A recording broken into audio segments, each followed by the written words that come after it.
Pour la première fois, il se rend compte que ça pique. On n'en a rien à foutre. Si t'as fait des atrocités, tu payeras pour ces atrocités. C'est tout ce qui me répugne. La télé-réalité n'est pas morte. La télé est morte.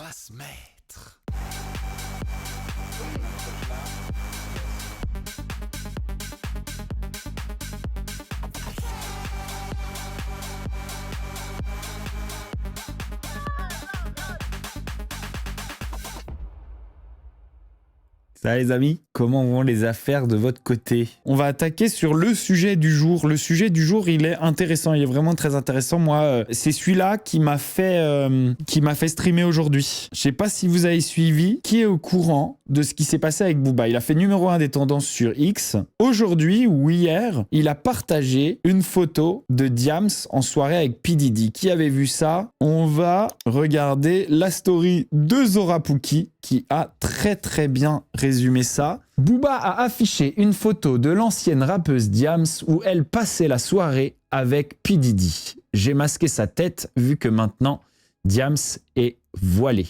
Donc voilà, on a la photo, donc il y a P. Diddy et Diams en train de s'ambiancer.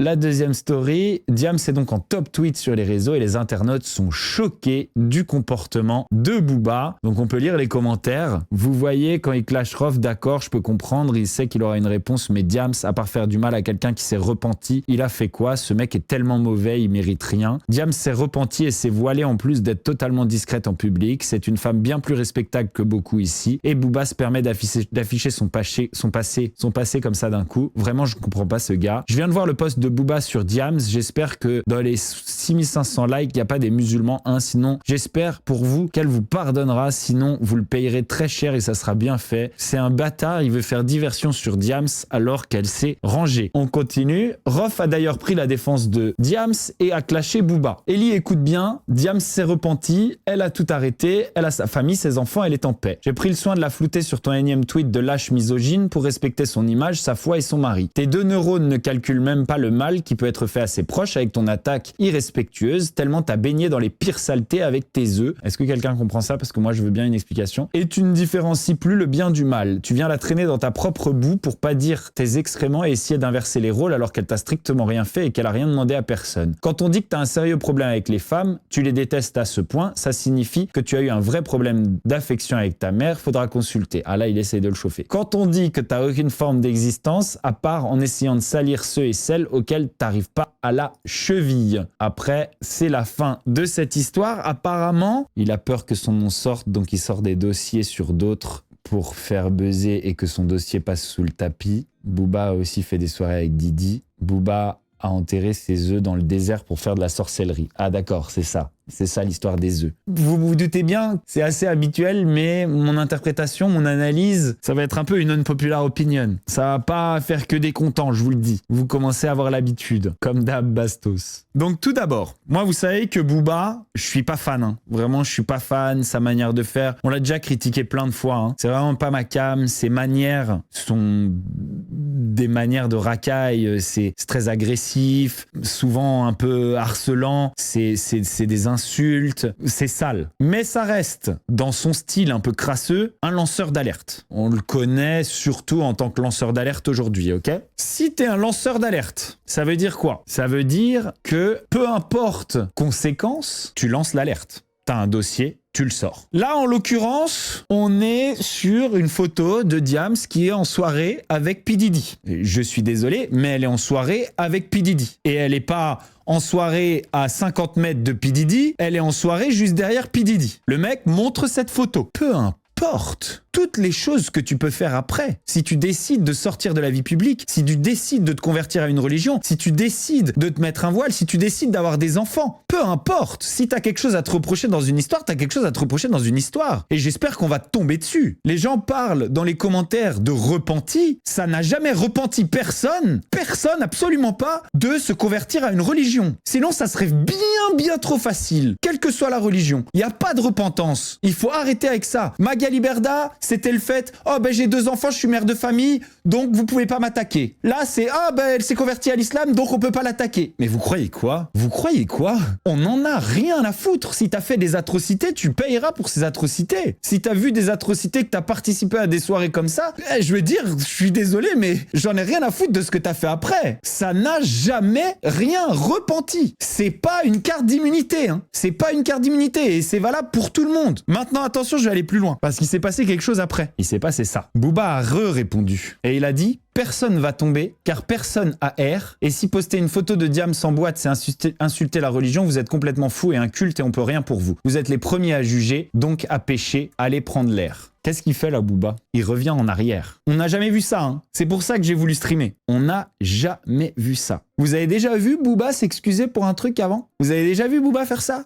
Ça, c'est sans précédent. C'est ça qui est intéressant dans toute cette histoire. Moi, je vais vous dire ce qui se passe. Alors tout le monde dit ouais, il a des choses à se reprocher, donc il revient en arrière. S'il avait des choses à se reprocher dans cette histoire, il aurait jamais partagé une photo de Diams avec P. Diddy. Croyez pas, ça c'est la mauvaise interprétation. Tu partages pas une photo de Diams avec P. Diddy si toi-même t'étais avec P. Diddy et que t'as des choses à te reprocher dans cette histoire. Parce que tu sais très bien qu'en le faisant, tu vas attirer l'attention aussi sur toi. Il va y avoir des gens qui vont se vénérer. Tu sais très bien. Donc c'est pas ça. Là, il fait marche arrière. Il fait marche arrière parce qu'il dit il y a R. Personne n'a R. Je vais vous dire ce qui se passe. Quand il s'agissait de lancer l'alerte sur Magali Berda, quand il s'agissait de lancer l'alerte sur Maëva-Guénam, quand il s'agissait de lancer l'alerte sur les placements de produits, les arnaques, etc., sur Dylan Thierry, quand il s'agissait de faire ça, il se passait quoi en retour de tous ces petits fans là? Il y avait que de l'amour. Ouais Booba, vas-y, nique-les, ouais t'es le boss, t'es le boss, t'es le boss. Mais là il s'est trompé de communauté le garçon. Il a fait numéro 1 des tendances, il n'a fait que se faire insulter, se faire cracher dessus, se faire défoncer. Il s'est trompé de communauté. Sa communauté de merde, hein, attention, parce que sa communauté c'est une communauté genre il dit un truc, ça part harceler, ça part insulter, etc. C'est pas du tout comme ça qu'on règle une affaire. Pas du tout. Bah sa communauté là, elle s'est retournée contre lui. Et du coup le copain, pour la première fois il se rend compte que ça pique. Là ce que j'ai à dire à Booba aujourd'hui, c'est mec, si tu veux être un lanceur d'alerte, tu peux pas le faire que quand ça t'attire de l'amour. Tu peux pas le faire que quand on te soutient. T'es obligé de le faire là aussi et t'as pas le droit de revenir en arrière. T'as pas le droit de faire ah non non mais y a rien, y a rien, y a rien. T'as pas le droit. T'as lancé une alerte, porte tes couilles. Peu importe si ça t'attire de la haine ou de l'amour. Sinon, tu perds complètement toute crédibilité. T'as pas d'objectivité. Ça veut dire qu'à partir de maintenant, ce que tu vas faire, c'est que tu vas lancer les alertes qui t'apportent. Et lorsque ce sera des alertes qui viendront t'apporter de la haine, t'oseras pas le faire. Ça veut dire c'est fini, tu n'as plus de crédibilité. C'était très bien de poster une photo de Diams avec P. Diddy. Et qui sait si Diams, elle a pas vu des sales choses et il n'y a pas de totem d'immunité qu'on récupère après en se convertissant ou quoi que ce soit. C'est pas ça se convertir à une religion. Moi, je vous dis qu'il y a un truc très intéressant là-dessus. Booba, là, il a pris un coup de pression de masse de toute sa communauté qui était bien content quand on tapait sur des influenceurs ou quand on tapait sur machin. Je dis pas qu'il avait tort à ce moment-là. Il a tort maintenant parce qu'il vient de se démonter devant sa communauté juste parce que ce qu'il a dit cette fois-là, ça leur faisait pas trop plaisir. Et ce qui doit être cool, c'est qu'il doit bien se rendre compte de la violence de cette communauté qu'il a. Là, il doit bien s'en rendre compte. On l'a toujours vu dire allez vous faire foutre, moi je parle. On l'a jamais vu fléchir comme ça. Pourquoi afficher Diams qui a rien demandé? Diams est avec P. Diddy en boîte à 1 mètre de lui. À 1 mètre de lui. C'est tout. Et c'est tout ce qu'il dit. Il montre ça. Ça veut peut-être dire des choses, ça veut peut-être rien dire, mais en tout cas, il le montre. C'est tout. Il lance une alerte. Si elle a été dans les soirées de P. Diddy, elle a vu des choses. Je suis désolé, c'est ça. Booba, s'il avait quelque chose à se reprocher, croyez-moi, il aurait pas balancé une photo de Diams. En tout cas, tout ce qu'il a dit là, il a dit Diams à l'époque, elle faisait des teufs avec P. Diddy. Fin de l'histoire. Le mec, il a juste partagé ça. Hein. Moi, je trouve qu'il a pas du tout à revenir là-dessus et que revenir là-dessus parce qu'il y a une communauté qui l'agresse et qui l'insulte, sous prétexte que la meuf après s'est convertie, je veux dire, là, tu perds toute ta crédibilité. Moi, j'ai pas vu de photo de Booba avec P. Diddy, hein. Vous avez vu ça, vous? Ça prouve rien du tout. Mais lui, il a rien dit, hein. Il a rien sous-entendu. Il a juste montré la photo. Là, la violence et la haine se sont retournées contre lui. Il n'y avait pas la communauté pour afficher Diams.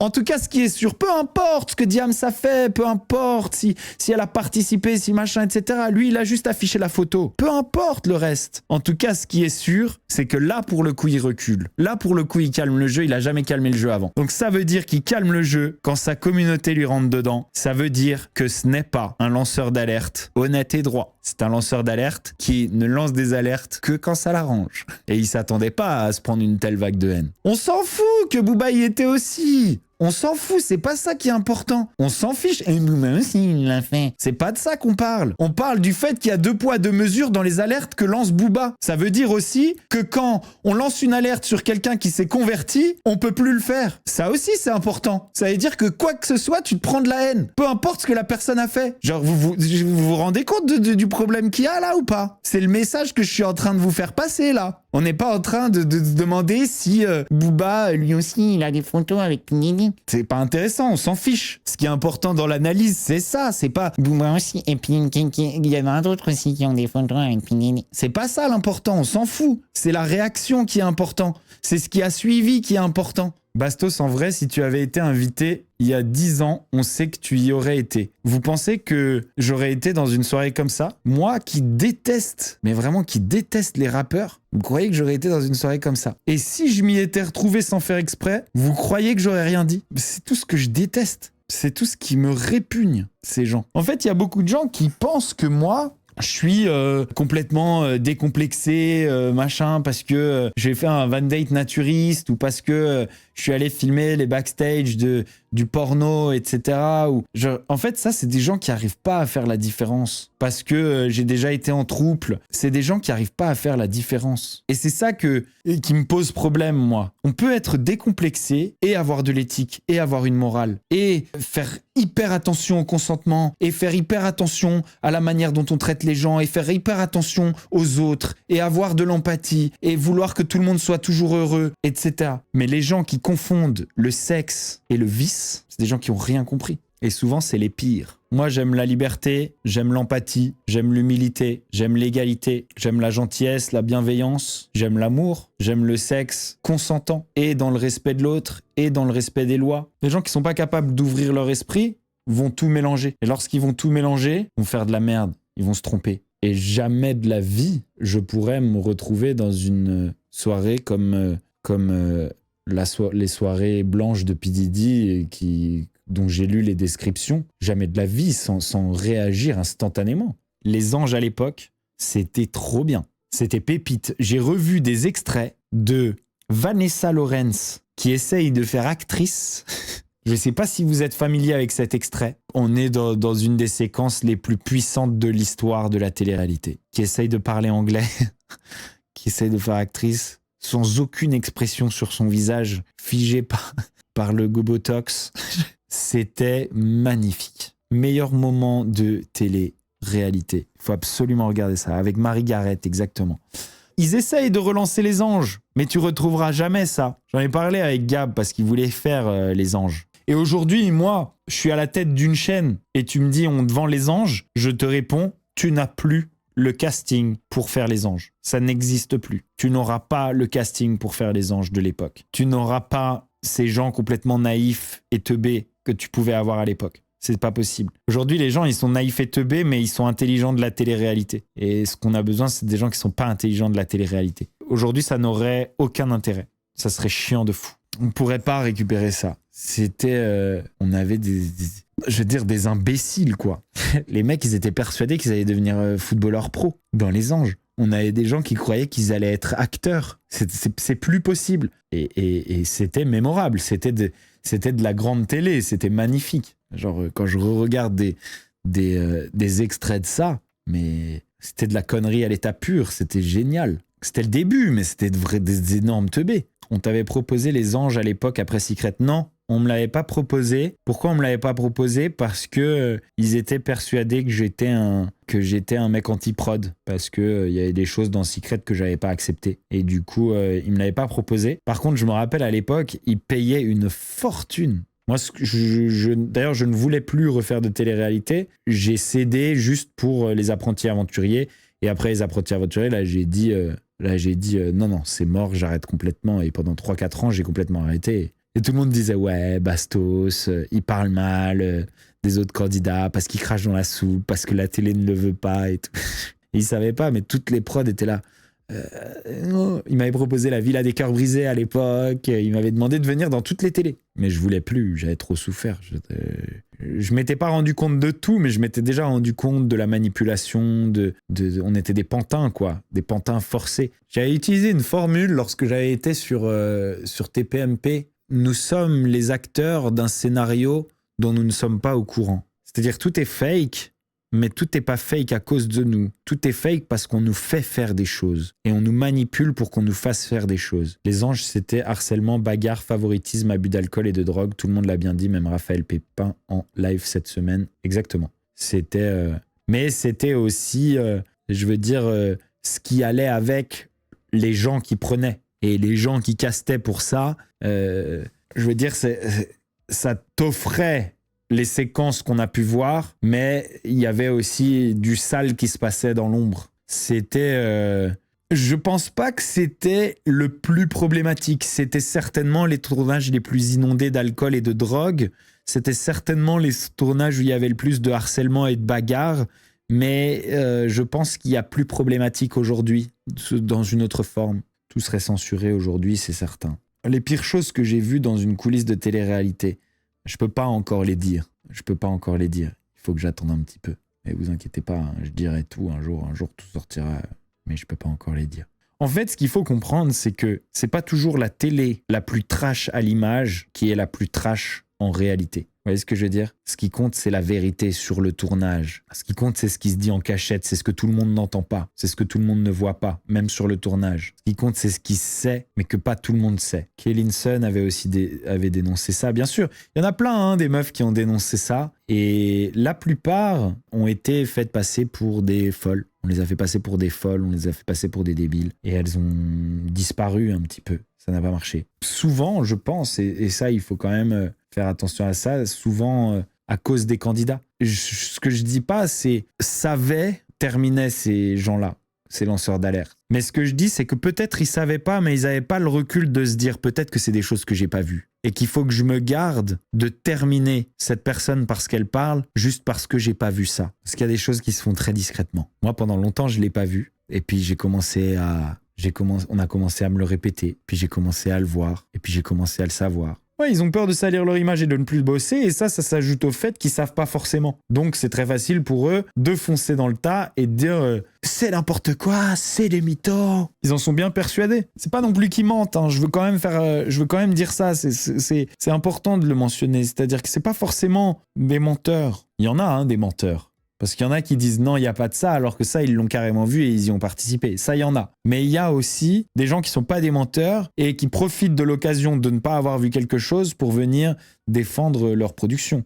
Là où je les mets en garde, c'est sur le fait de s'exprimer pour dire que ça n'existe pas et défendre, alors qu'ils ne savent pas. Ceux qui ne savent pas. Ceux que je ne défends pas, c'est ceux qui savent. Et qui, en plus, ont le culot de s'exprimer. Ceux-là, alors là, c'est la lie de l'humanité. C'est un peu les mêmes problèmes qu'il y a avec l'affaire P. Diddy en ce moment. C'est-à-dire, il y a les gens qui ont vu, qui n'ont rien dit. Il y a les gens qui n'ont pas vu, qui n'ont rien dit. Il y a les gens qui ont participé, qui n'ont rien dit. Il y a plein de degrés. Mais il faut toujours se garder de décrédibiliser les victimes sous prétexte qu'on n'a pas vu. Parce que ce que toi, t'as vécu, c'est pas forcément ce que tout le monde a vécu. Bastos, est-ce que pour toi, la télé-réalité est morte ou ça peut repartir, les Marseillais, les anges, etc. La télé-réalité n'est pas morte. La télé est morte. La télé vieillit et la télé va disparaître. La télé va disparaître. Et l'explication pour ça, c'est tout simplement la technologie. Les jeunes ne regardent plus la télé. Ils vont grandir sans regarder la télé et ils vont pas s'y mettre quand ils auront 30 ans. Ils ont un téléphone, ils ont des ordis, ils ont toute la technologie autour, ils ont les plateformes, ils ne regardent pas la télé. La télé est morte d'avance. Les jours de la télé sont comptés. La télé va mourir avec la dernière génération qui la regarde. Le divertissement est consommé selon la génération. Et une génération qui grandit avec une forme de divertissement ne va pas s'intéresser à une autre forme de divertissement en vieillissant. Ça n'existe pas. La manière de se divertir évolue avec le temps, c'est ce que j'ai dit la dernière fois, mais une génération ne change pas de manière de se divertir, ou très peu. Et les débiles qui croient qu'ils vont sauver la télé-réalité en en s'inspirant de ce qui se passe sur YouTube et en sortant 14 programmes en même temps qui sont inspirés du loup-garou, de l'imposteur, etc., sont des énormes débiles. ça ne marchera pas. La réponse viendra non pas de la forme du contenu, mais de la manière de le diffuser. La télé s'apprête à crever, ça va mourir. C'est regardé par les gens âgés. Dans 30 ans, plus personne ne regardera la télé. Genre, les gens seront sur des plateformes, ils ne regarderont plus la télé. Le problème, c'est pas la télé-réalité. Le concept de reality ne mourra jamais. C'est basé sur le voyeurisme de l'humain. Il y a des petits mecs, des petits streamers qui louent une baraque à Miami et qui sont 15 ou 20 dans la baraque et ils foutent 4 ou 5 caméras et ils font des conneries, ils font des trucs, ils font des histoires d'amour, ils font leurs trucs. Il y a du 20 000 personnes en live simultané. Il y a des centaines de milliers de jeunes qui regardent ça. Le concept de réalité, ça ne disparaîtra jamais. On aura toujours envie de suivre la vie de certaines personnes exposées. Le live, c'est aller même plus loin dans le voyeurisme. Le live à 100%. C'est aller même plus loin dans le voyeurisme. Et aujourd'hui, les livers, les Kai Cenat, les iShowSpeed, c'est des gens qui connaissent une affluence, une exposition inconnue jusqu'à présent. Le support, la forme va changer, le contenu peut se renouveler éternellement. Les plateformes, petit à petit, vont évoluer. La télé-réalité n'est pas menacée, c'est la télé qui est menacée. Ça existait avant, hein. On écoutait la radio, après on a arrêté d'écouter la radio, on regardait la télé. La technologie a toujours, les avancées technologiques ont toujours fait évoluer les formes de divertissement. Dans la manière dont on consomme de la musique, dans la manière dont on consomme tout. Aujourd'hui, un show comme Popcorn est tellement plus regardé que n'importe quelle émission télé. Et là où il y a du progrès à faire, c'est dans les nouvelles technologies. Donc, par exemple, dans le côté live, il y a énormément à faire, il y a énormément de place à prendre. La technologie mènera toujours l'évolution du divertissement. Et les contenus évoluent aussi selon ce que la technologie permet. Vous voyez ce que je veux dire ? Les contenus évoluent selon la technologie, selon ce que la technologie permet. Même si la base est la même. Voilà les amis, c'est tout pour cette vidéo. Si vous l'avez kiffé, vous n'oubliez pas, vous mettez un petit pouce bleu, vous souscrivez à la chaîne, vous activez la petite cloche pour ne louper aucune de mes vidéos. Je vous fais des gros bisous. Je vous dis à très bientôt sur Bastos TV. Ciao, ciao. Oh, ce qu'on va se mettre.